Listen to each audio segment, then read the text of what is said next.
ফিরদৌস শামীম রয়েছে। ফিরদৌস শামীম, আপনি এতক্ষণ শুনছিলেন অনির্বাণ ব্যানার্জি খুব সুকৌশলে, অবশ্যই তিনি আইনজীবী মানুষ, খুব সুকৌশলে আসল পয়েন্ট থেকে, পয়েন্ট অফ কন্টেনশন বা বিতর্কিত যে অংশটি সেটা থেকে বেরিয়ে যাওয়ার চেষ্টা করছেন। তার কাছে আমার সিম্পল প্রশ্ন, তার মানে মমতা বন্দ্যোপাধ্যায় কি মিথ্যা কথা বলেছিলেন? 2026-এর নির্বাচনের আগে কাঁচা ঢপ মারল তৃণমূল কংগ্রেস। ফিরদৌস, দেখুন, সুপ্রিম কোর্টের কি নির্দেশ ছিল সেটুকু একটু মাথায় রাখতে বলবো।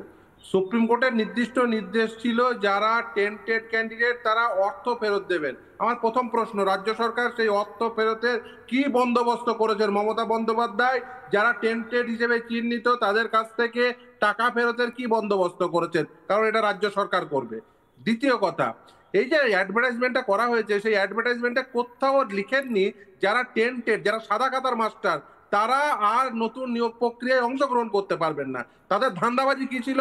এদের ধান্দাবাজি ছিল এই রাজ্য সরকার এবং এসএসসির পয়সা ফেরত নেব না, এদেরকে আবার এই নতুন নিয়োগ প্রক্রিয়ায় বসিয়ে দিয়ে এদেরকে আবার 10 নম্বর এক্সট্রা দিয়ে এদেরকে আবার চাকরিতে আবার বহাল করব।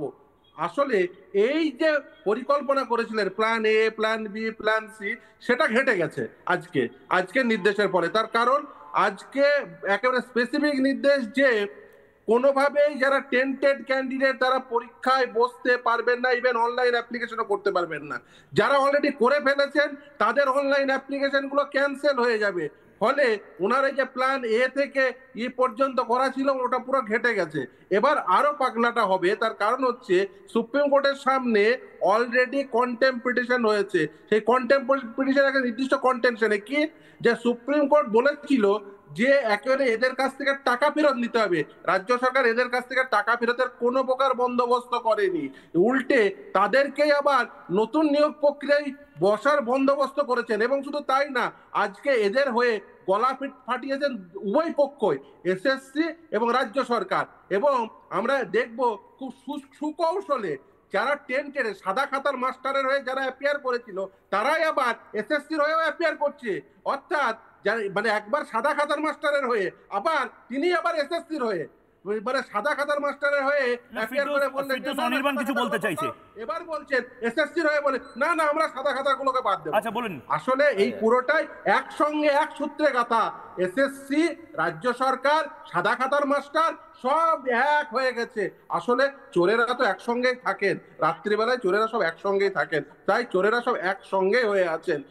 সাদা খাতার মাস্টার, রাজ্য সরকার, এসএসসি সব একসঙ্গে রয়েছেন। এবং সেই জন্যই ওই যে ওদের কাছ থেকে টাকা ফেরত নিচ্ছেন না, কিন্তু টাকা ফেরত নিতে হবে প্রতিটি সাদা খাতার মাস্টারকে। কথা দাঁড়ালো হচ্ছে অনির্বাণ বা তার উপরে মমতা বন্দ্যোপাধ্যায় এরা কাঁচা মিথ্যা কথা বলেছিলেন। আচ্ছা, এখানে একটা কথা বলি। প্রথম কথা আমি একদম নাম করেই বলছি যে প্রথম অঙ্কিতা অধিকারী যখন চাকরি যায় তার জায়গায় একজন চাকরি পেয়েছিলেন, তারপরে তার চাকরিটাও আবার চলে যায়, তার জায়গায় আবার একজন চাকরি পেয়েছিলেন, তারপর আবার তার চাকরিটাও চলে যায়।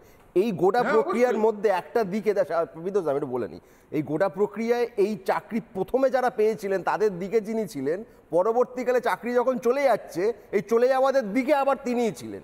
এই যে সাপের গালে চুমু ব্যাঙের গালে চুমুর অভিযোগ যেটা ফিরদৌস দা সরকারের বিরুদ্ধে করছে, আমি যদি ফর আর্গুমেন্টস ধরেও নিই যে হ্যাঁ এটা ঠিক, তাহলে উল্টো দিকে যাদের কাছে মক্কেলরা চাকরি পেতে গেছিলেন তাদের এই মামলা ব্যবহার করে গোটা প্যানেলটা বাতিল করিয়ে তাদেরকেও পথে বসানোর যে ভূমিকা সেটা কারা পালন করেছিলেন।